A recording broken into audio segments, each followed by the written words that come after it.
ಅಮ್ಮ ಏನ್ ಮಾಡ್ತಿದ್ಯಾ ಅಮ್ಮ? ರಂಗೋಲಿ ಹಾಕ್ತಿದ್ದೀನಿ, ಬಾ ನೀನು ಹಾಕು ಬಾ.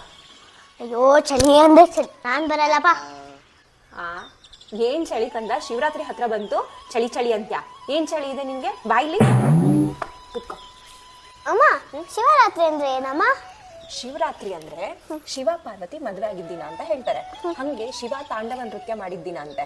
ಅಮ್ಮ ಶಿವರಾತ್ರಿ ದಿನ ನಾವೇನ್ ಮಾಡ್ಬೇಕಮ್ಮ? ಕೆಲವರು ಉಪವಾಸ ಮಾಡ್ತಾರೆ, ಕೆಲವರು ಜಾಗರಣೆ ಮಾಡ್ತಾರೆ, ಕೆಲವರು ಮೆಡಿಟೇಷನ್ ಮಾಡ್ತಾರೆ. ಕೆಲವರು ಒಬ್ಬೊಬ್ರು ಆಚರಣೆ ಒಂದೊಂದ್ ತರ ಇರುತ್ತೆ. ಉಪವಾಸ ಅಂದ್ರೆ ಉಪ್ಪಿಟ್ಟು ಅವಲಕ್ಕಿ ತಿನ್ಕೊಂಡಿರ್ತಾರಲ್ಲ ಅಮ್ಮ, ಅದಕ್ಕೆ ಉಪವಾಸ ಅಂತಾರ. ಒಬ್ಬೊಬ್ರು ಒಂದೊಂದ್ ತರ ಮಾಡ್ತಾರೆ ಕಂದ.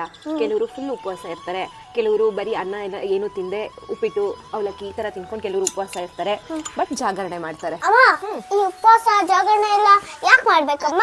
ಯಾಕೆ ಅಂದ್ರೆ ಒಂದು ನಂಬಿಕೆ ಇದೆ ಕಂದ, ಕತ್ತಲ್ ಕಳೆದು ಬೆಳಕು ಬರುತ್ತೆ ಅನ್ನೋ ನಂಬಿಕೆ ಇದೆ ಕಂದ.